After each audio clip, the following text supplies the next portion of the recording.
사랑하는 성도 여러분, 하나님이 우리의 힘입니다. 오늘 우리 영혼의 힘을 공급할 하나님의 말씀은 마태복음 21장 12절, 13절입니다. 제가 낭독하겠습니다. 예수께서 성전에 들어가사 성전 안에서 매매하는 모든 사람을 내쫓으시며 돈 바꾸는 사람들의 상과 비둘기 파는 사람들의 의자를 둘러 엎으시고 그들에게 이르시되 기록된 바 내 집은 기도하는 집이라 일컬음을 받으리라 하였거늘 너희는 강도의 소굴을 만드는도다 하시니라. 아멘. 오늘은 종교개혁 기념주일입니다. 저는 개신교 목사로서 이 날을 성도들에게 상기시키고 또 그 의미를 오늘 우리 현실 속에서 다시 생각하게 만들 그런 의무가 있습니다. 많은 사람이 이 종교개혁을 교리 논쟁으로 이해를 합니다. 그러나 이거는 굉장한 이 근본적인 이 오해라고 생각합니다. 종교개혁의 본질은 어떤 교리도 아니고요. 그렇다고 정치 권력 싸움도 아니고요. 이 윤리적인 부분입니다. 이 잘못된 교리를 통해서 교회가 이제 부패했기 때문에 이제 문제가 된 것이었죠. 교리 그 자체가 문제의 본질이 아니었고 그로 말미암은 어떤 이 교회들 간 기독교인들의 갈등도 본질이 아니었습니다.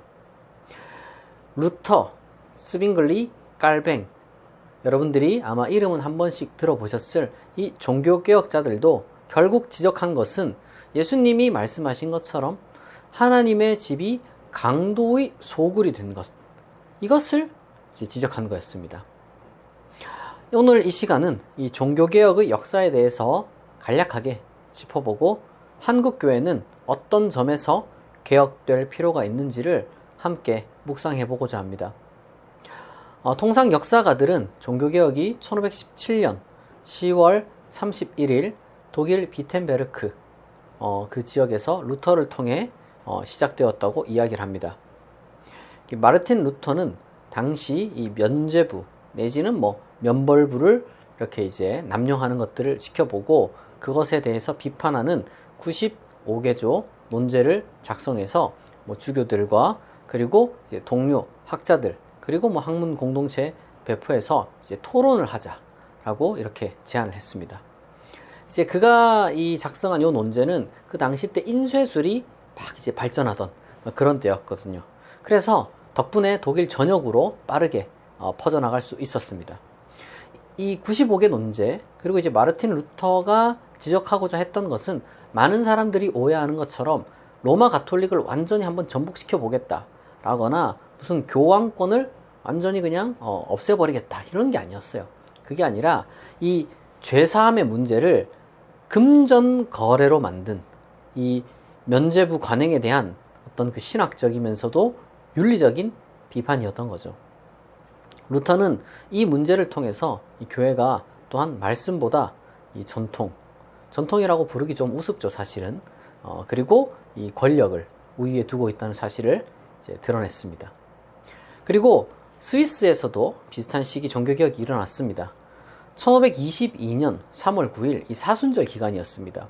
그때 이 취리히의 인쇄업자 크리스토프 이제 프로샤워라는 사람이 있었는데 이 사람의 집에서 저녁에 사순절에 이제 소세지 먹고 육류를 이제 그러니까 이제 금했는데 일하는 노동자들이다 보니까 피곤하고 힘들잖아요.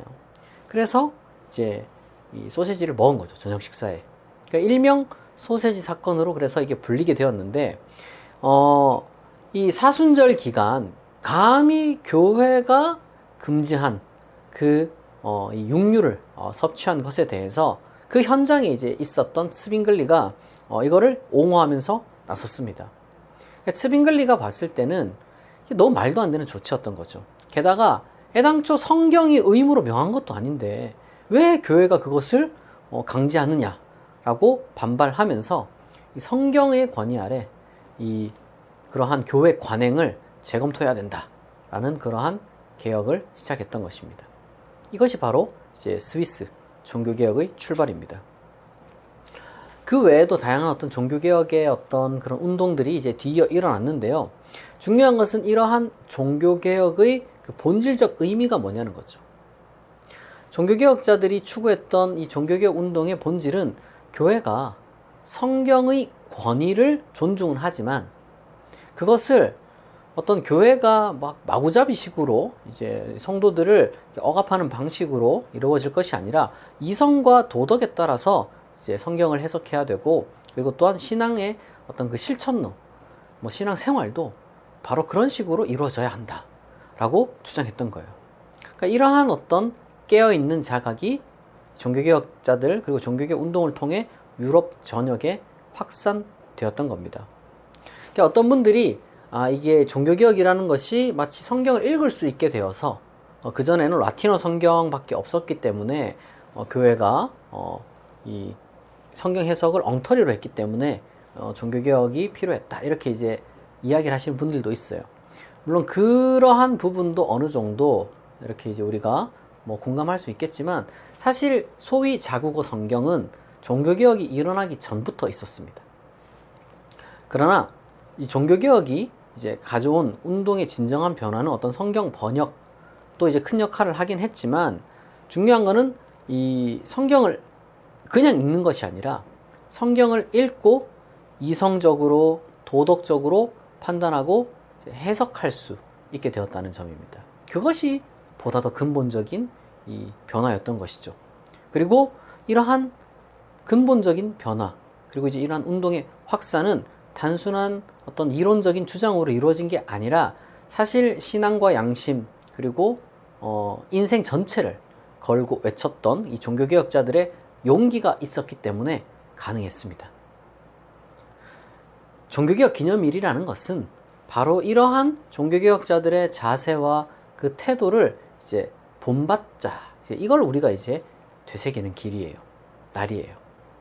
그러니까 우리가 다시 말해서 성경 앞에 서서 교회가 이성과 도덕에 따라 잘못을 뉘우치고, 그리고 또한 바르게 살고자 했던 바로 그 종교개혁자들의 마음을 되새겨야 한다는 거죠. 그런데 저는 한국교회가 이러한 자세를 본받지 못했다고 생각합니다. 적어도 우리가 이제 특히 개신교는 이 종교개혁 기념일을 굉장히 중요하게 여기는데, 종교개혁 기념일마다 마치 이제 구약 성경을 보게 되면 이스라엘이 1년에 한 번 속죄일을 이렇게 이제 하잖아요. 이제 그렇게 이스라엘이 속죄일에 그랬던 것처럼 개신교 교회 공동체 전체가 멈춰서 하나님 앞에 스스로를 돌아보는 시간을 가졌더라면 지금과 같은 상태가 되진 않았을 것이다 라고 저는 생각합니다. 저는 한국교회의 현실이 너무 개탄스러워요. 물론 제가 이상적이고 유토피아적인 그런 상상을 하는 게 아니에요. 교회의 일부가 타락하고 부패하는 일이라는 것을 저는 부정하지 않습니다. 충분히 그럴 수 있죠. 뭐 사람이 모여서 공동체를 이루는 이상 그거는 뭐 어느 사회건, 심지어 여러분 가장 선진화된 사회라고 불리는 곳에서도 당연히 범죄는 존재하는 거예요. 그거를 제가 뭐 부정하는 건 아닙니다. 그 문제는 뭐냐면 한국교회는 바로 그러한 일부의 일탈이 아니라는 거예요. 한국교회는요, 이 구조적인 타락을 지금 보여주고 있어요. 그것이 지금 우리가 직면하고 있는 한국교회의 현실입니다. 부패와 타락이 예외적인 일부 목사, 일부 교회, 일부 성도의 이야기가 아니라 우리의 일상이 되었습니다. 그리고 이제 이거를 문제 제기하게 되면 변방의 목소리 취급을 받는 거죠. 막 불만 많은 사람처럼 취급을 받는 거죠. 이런 상황이야말로 종교개혁 기념일에 우리가 정말 철저히 회개해야 할 현실이라는 겁니다. 예수님은 예루살렘 성전을 향해 경고하셨습니다. 회개하지 않으면 다 무너진다고. 회개하지 않은 예루살렘 성전은 무너졌죠. 오늘 우리 시대에도 마찬가지입니다. 이 경고는 예루살렘 성전만을 향한 게 아니라 우리 한국교회를 향한 경고이기도 합니다. 만약 우리 한국교회가 이 예수님의 경고를 외면한다면 한국교회의 몰락은 피할 수 없습니다. 구체적으로 저는 한국교회가 세 가지 영역에서 부패하고 이제 타락했다고 생각해요. 그 세 가지는 뭐냐? 진리에 대해서 타락을 했고, 돈에 대해서 타락을 했고, 성에 대해서 타락을 했습니다. 근데 사실 여러분, 이 세 가지는 결코 우연한 게 아니라 예루살렘 성전이 무너졌을 때도 이제 비슷한 모습을 보여줬고요. 역사 속에서 교회가 항상 잘못될 때마다 이 세 가지 특징이 다 나타났어요. 그럼 한국교회 안에도 똑같이 자리 잡고 있는 이 세 가지 타락이 이 정말 실제적인 우리의 죄라는 것을 누가 부정하겠습니까? 여러분, 진리에 대한 타락은 구체적으로 어떤 모습을 가지고 있냐면 두 가지 모습을 한국교회가 지금 보여주고 있는데, 첫 번째는 가짜 뉴스에 빠져 있고요. 둘째는 이 가짜 학문에 빠져 있다는 겁니다. 가짜 뉴스에 관해서 제가 좀 말하자면, 정말 제가 이거는 화가 나는데, 오늘날 한국교회가 사실이 아닌 거를 사실처럼 막 믿고, 심지어 그거를 근데 신앙의 이름으로 전파하고 있습니다. 그런 일들이 너무 흔해요. 확인되지 않은 정보와 음모론이 목회자의 설교, 교회의 소통 창구를 통해서 퍼져나갑니다. 카카오톡, 페이스북, 유튜브, 계속 이런 걸로 확산이 되는 거예요. 어떤 경우에는 정치적 이념이나 특정 세력의 메시지가 복음보다 더 큰 목소리를 내기도 합니다. 그리고 이제 많은 한국교회는 이 학문과 이성을 배척하거나 부정하는 태도를 보이면서도 자신들이 주장하는 데 유리한 가짜 학문은 기꺼이 끌어들여요. 대표적으로 과학의 이름을 빌리지만 사실상 과학을 죄다 왜곡하는 이른바 창조과학, 그리고 또 검증되지 않은 주장을 교리로 포장하는 그러한 어떤 정말 근본주의, 이런 것들이 바로 여기에 해당되는 것이죠. 그리고 다음으로 돈에 대한 타락을 말씀드리자면, 돈 자체가 죄는 아니에요. 하나님은 우리에게 이 창조 세계를 허락하셨습니다. 그러니까 하나님이 우리에게 맡기신 이 물질은 선한 청지기로서 우리가 이제 그것을 잘 활용을 하면 공동체를 세우는데 정말 큰 도움이 되고 우리 이웃을 살리는 거룩한 도구가 될 수 있습니다. 그러나 문제는 오늘 한국교회의 현실이 돈을 그러한 하나님이 주신 도구로 사용하는 것을 넘어서서 신앙의 중심에 돈을 올려놓고 있다는 데 있어요. 마치 하나님은 오로지 돈을 통해서만 일하신다는 듯한 그런 이상한 신앙이 이 한국교회에 너무 많이 퍼져 있어요. 헌금이 많아야 하나님 역사한다고 믿고, 건물이 커야지 하나님이 영광 받는다 이렇게 말하고, 성공과 부가 신앙의 증거다 라고 이야기를 하는 거죠. 그러니까 이제 이렇게 되면은 교회가 어떤 데가 되느냐, 이게 복음의 공동체여야 하는데, 교회가 기도하는 집이 되어야 하는데, 사실 경쟁에서의 어떤 그 승리의 주인공을 만드는 곳, 이런 데가 되어버리는 거예요. 하나님의 이름으로 사회에서 성공하는 그런 간증, 이런 것들이 막 이렇게 이제 그렇게 되면은 여러분, 이 과정 중에서 교회가 하나님의 뜻을 믿고 따르는 공동체가 되는 게 아니라 돈의 논리에 종속된 공동체가 되는 거죠. 교회의 사명과 교회의 목적이 완전 사라져 버리는 거예요. 그러나 예수님께서는 어떻게 하셨습니까? 예루살렘 성전에서 상을 뒤집어 엎으셨죠. 왜? 하나님의 집이 기도하는 집이 되어야 하는데 아주 그냥 장사꾼의 소굴이 되었기 때문입니다. 근데 여기서 여러분, 예수님께서 무슨 어떤 그 사업하는 분들을 비판했다 이렇게 생각하시면 안 돼요. 무슨 말인지 여러분 잘 아실 거라 생각을 합니다. 오늘날 사실 한국교회가 정말 복음과 정말 믿음으로 움직이느냐, 아니면 누가 봐도 그냥 돈의 논리로 움직이느냐, 그리고 돈의 흐름이 하나님의 뜻보다 더 큰 것 아니냐, 사실상 하나님의 뜻을 말하고는 있지만 돈 얘기하는 것 아니냐, 정직하게 되돌아볼 필요가 있습니다. 만약 그렇다면 우리는 예루살렘 성전, 특히 예수님께서 비판하셨던 바로 그 시대의 부패하고 타락한 예루살렘 성전의 길과 똑같은 길을 지금 걸어가고 있는 것이죠. 여러분, 돈은 섬김의 수단이고 나눔의 통로지 신앙의 본질이 될 수는 없는 거예요. 교회가 돈 앞에 무릎을 꿇는 순간 그 교회는 더 이상 하나님의 집이 아닙니다. 사탄의 회가 되는 거예요. 끝으로 성에 대한 타락입니다. 사실 이 주제는 저도 그렇고 정말 누구라도 외면하고 싶어하는 영역이지만 지금 한국교회의 가장 깊고 이 어두운 그런 상처라고 할 수 있겠죠. 여러분, 성적 타락은 단순히 어떤 그 개인의 일탈이나 윤리적 해이의 문제가 아닌 것 같아요. 적어도 한국교회 상황에서는. 이거는 구조적 문제입니다. 구조적 문제라는 말은 이 남성 권력 중심적으로 너무 많은 게 어그러져 있다는 뜻이에요. 여성이 성직자가 되지 못하게 막는 어떤 그 제도적 성차별, 그 자체도 이미 문제죠. 여기서부터 출발하면 끝이 없는데, 근데 더 심각한 거는 뭐냐? 그러니까 이러한 구조 속에서 이 수많은 성범죄, 그러다 보니까 당연히 이제 범죄의 주체가 다 남성 성직자들이 많겠죠. 근데 이제 이러한 어떤 수많은 성범죄가 발생하고 있음에도 교회가 이걸 덮고 방관하고 감추고 있다는 거예요. 사건이 발생해도 피해자가 침묵을 강요당하고 가해자는 주의 종이라는 이름으로 보호를 받는, 완전히 잘못돼도 정말 단단히 잘못된 이 일들이 한 번으로 끝나는 게 아니라 반복되고 있다는 겁니다. 여러분, 이게 단순한 어떤 그 개인의 일탈이나 그런 게 아니에요. 이건 여러분 하나님의 이름을 모욕하고 더럽히는 거예요.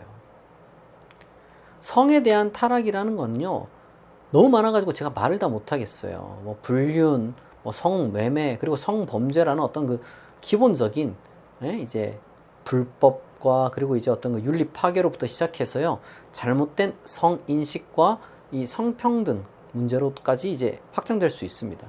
근데 문제는 뭐냐면 교회는 바로 이러한 성에 대한 책임 있는 가르침을 회피해 왔고 오히려 차별을 조장하고 범죄를 덮는 분위기를 만들어 왔습니다. 성경이 하나님을 통해서 인간이 지음받았다. 그러니까 이제 인간은 다 똑같은 하나님의 형상이다.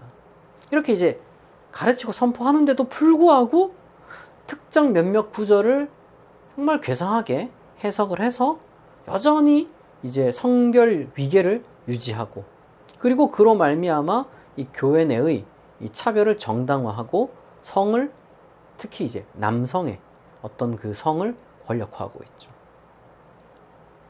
그러나 이러한 성의 타락, 이걸 여러분 이제 그냥 방치하거나 아니면은 이제 은폐하는 그러한 모습을 자꾸 보인다면, 지금 한국 교회가 이제 그러고 있는데 하나님 앞에서 설 자리를 잃게 될 수밖에 없습니다. 사랑하는 성도 여러분, 지금 우리 시대에 진리가 무너지고 돈이 신이 되고 성의 영역이 더럽혀졌습니다. 이건 교회에 국한된 게 아니에요. 제가 지금 이 세상 돌아가는 걸 보니까 지금 우리 사회가 그래요. 우리 세계가 그래요. 지금 너무 심각해요. 그런데 이제 교회마저 진리와 자비와 거룩을 소유하고 있지 못하다면 도대체 여러분 그 몰락이 정말 눈에 정말 보듯 뻔하지 않습니까? 실제로 한국교회 그 몰락이 지금 이루어지고 있기도 하죠. 근데 이런 교회의 몰락은 교회만의 몰락이 아니라 진리와 사랑의 상실, 그리고 사회의 혼란이라는 걸 우리가 좀 깨달아야 돼요. 좀 경각심을 가져야 된다는 거죠. 예수님의 경고는 이미 우리에게 주어져 있습니다. 이미 벌써 경고를 계속 해 오셨죠. 우리는 이 지금 예수님의 경고와 그리고 지금 현재 우리의 이 현실을 무시할 건지 아니면 회개할 건지 선택해야 합니다. 만약 회개할 것이라면 제대로 회개를 해야 되겠죠. 여러분, 회개는요, 단순히 어떤 씁쓸하다 아니면 뭐 화가 난다, 그러니까 이러한 그 감정을 표현하는 게 회개가 아니에요. 퍼포먼스 하는 건 더더욱 아니죠. 회개는 방향을 돌이키는 거예요. 방향을 돌이키는 거. 만약 진리를 왜곡했고 돈에 무릎을 꿇었고 권력을 남용해서 이 성을 이제 함부로 이렇게 대하는 그 일이 있다면 여러분, 그러한 일을 전적으로 멈추고 어떻게 해야 되느냐? 만약 목사가 그렇게 했다. 진정한 회개는 그럼 이제 목사직을 그만둬야지 진정한 회개죠. 만약 그런 교회가 있었다.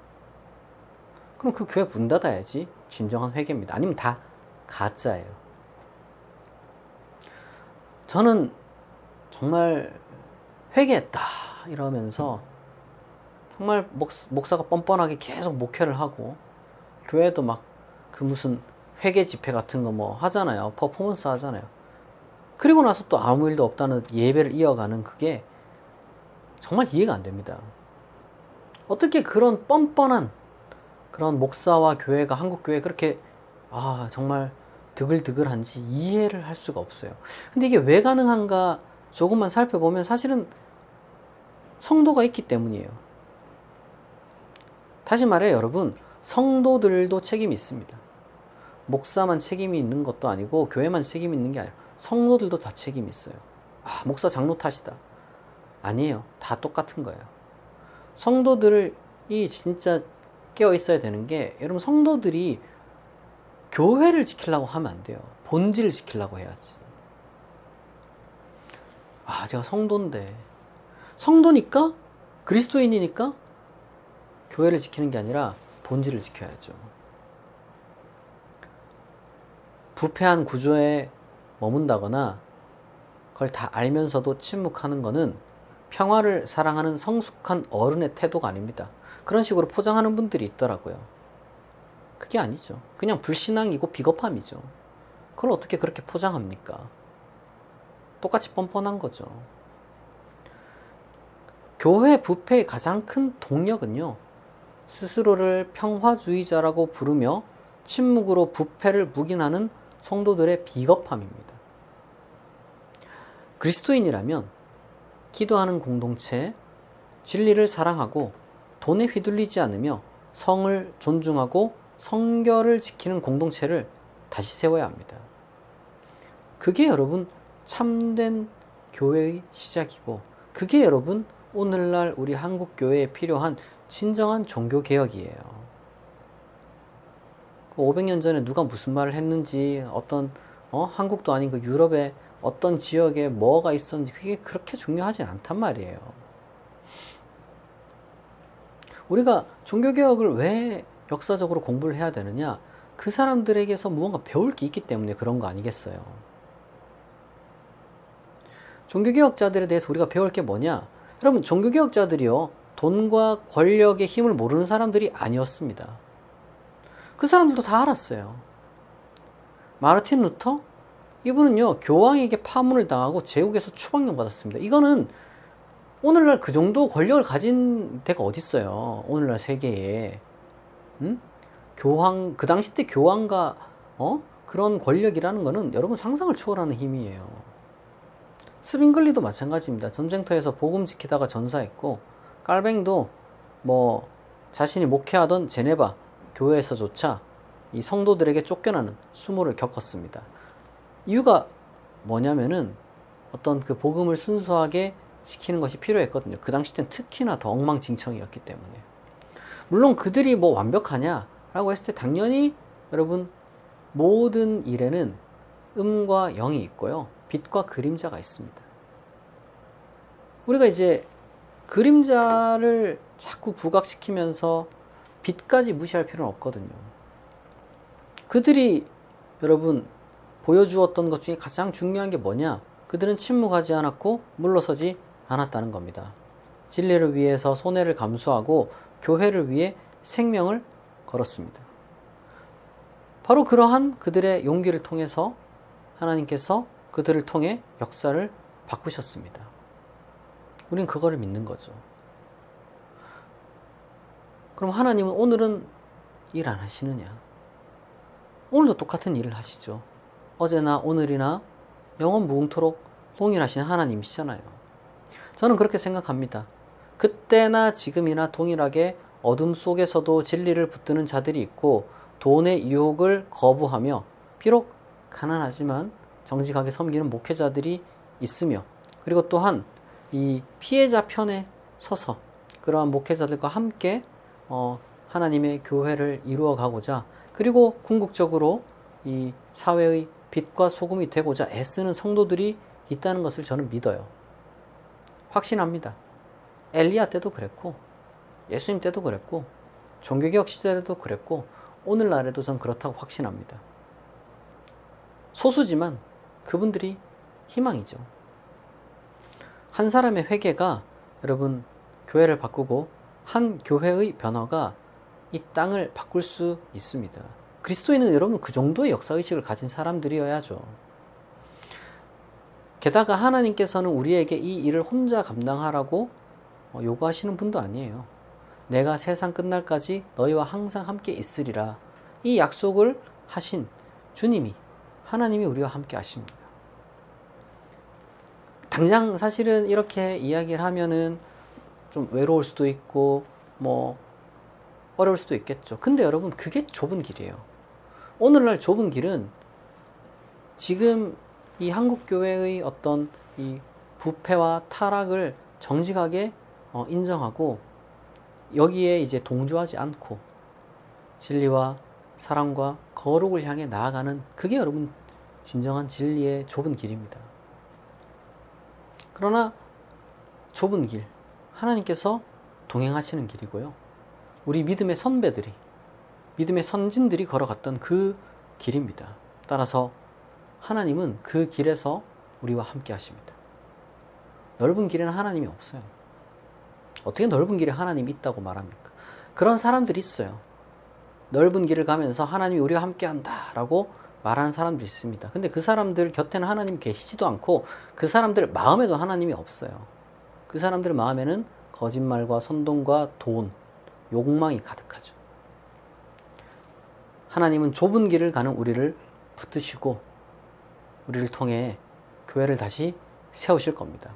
그러니까 여러분 두려워도 마시고 흔들리지도 마세요. 여러분 종교개혁이라는 게 이 거창한 게 아닙니다. 우리가 한 사람 한 사람이 하나님 앞에 서가지고요, 정말 이 마음을 새롭게 고쳐먹고, 그리고 이 회개, 이 돌이키는 거라고 말씀하셨잖아요. 지금 이 머무는 곳에서 돌이켜서 거기서 나와서 새로운 길을 걸어가는 것. 그게 여러분 개혁입니다. 그게 종교개혁이에요. 한국교회에 필요한 종교개혁은 바로 이거예요. 부패하고 타락한 교회에 여러분 몸담지 않는 것부터가 출발입니다. 가톨릭 욕하고 이게 종교개혁이 아니고요. 여러분이 오늘 저는 진리를 선택하고 또 돈보다 하나님을 선택하고 그리고 또 약한 자의 편에 설 때 그때 그 개혁이 시작된다는 것을 꼭 기억하시기 바랍니다. 하나님은 이미 그 일을 시작하셨습니다. 저를 통해서, 여러분을 통해서 그 일을 완성하실 겁니다. 하나님이 그 일을 시작하셨다는 그것이 어떻게 할 수 있느냐? 지금 이 설교를 하고 이 설교를 듣는다는 것, 그것이 바로 지금 하나님께서 이미 일을 시작하셨다는 증거예요. 이 설교를 듣고 마음이 지금 뜨거워지지 않습니까? 그게 여러분 하나님께서 지금 일을 이미 시작하셨다는 증거예요. 이제 우리가 할 일은 뭐냐? 이 부르심에 응답하는 겁니다. 여러분, 하나님은 교회를 새롭게 하시고 무너진 성전을 다시 세우시는 분입니다. 그 놀라운 회복에, 그 과정에 여러분 한 사람 한 사람이 쓰임받게 되기를 소망합니다. 하나님께서 우리에게 이 종교개혁의, 한국교회 개혁의 용기와 또한 믿음의 위로를 부어주시고 바로 그 가운데 여러분과 함께 하시기를, 여러분에게 지혜를 주시고 또한 많은 동료들을 붙여주시고 여러분의 또한 일상이, 여러분들의 또한 평범한 일상이 그 가운데 또한 보장받을 뿐만 아니라 형통하게 될 수 있기를 진심으로 축복합니다. 같이 기도하겠습니다. 거룩하신 하나님 아버지, 종교개혁의 날을 기억하게 하시고 오늘도 말씀 앞에 서게 하심을 감사합니다. 500여 년 전 교회가 본질을 잃고 타락했을 때 하나님께서 종교개혁자들을 세우시고 진리와 믿음으로 다시 일어서게 하신 은혜를 오늘 우리가 다시 붙듭니다. 하나님, 우리가 지금까지 그 종교개혁의 정신을 잊었습니다. 교파를 내세워 서로 경쟁하고 다투며 복음의 본질을 흐렸습니다. 진리를 가볍게 여기고 돈과 권력 앞에 무릎 꿇었고 성의 거룩함을 지키지 못했습니다. 교회의 부패 앞에 침묵하고 타협했던 우리의 죄를 용서하여 주옵소서. 우리를 불쌍히 여기사 다시 돌이키게 하옵고 진리를 사랑하고 거룩을 지키며 세상 속에서 빛과 소금으로 살아가는 공동체를 이루게 하옵소서. 다시 시작할 수 있는 은혜를 주셔서 믿음의 선진들이 걸었던 그 길을 우리도 담대히 걷게 하옵시며 이 땅의 교회를 새롭게 하셔서 상처받는 이들에게 위로를, 낙심한 이들에게 소망을, 또한 침묵하는 이들에겐 담대함을 얻게 하시는 하나님의 도구가 되게 하옵소서. 우리와 세상 끝날까지 함께 하시는 하나님께 감사드리며 예수 그리스도의 이름으로 기도합니다. 아멘.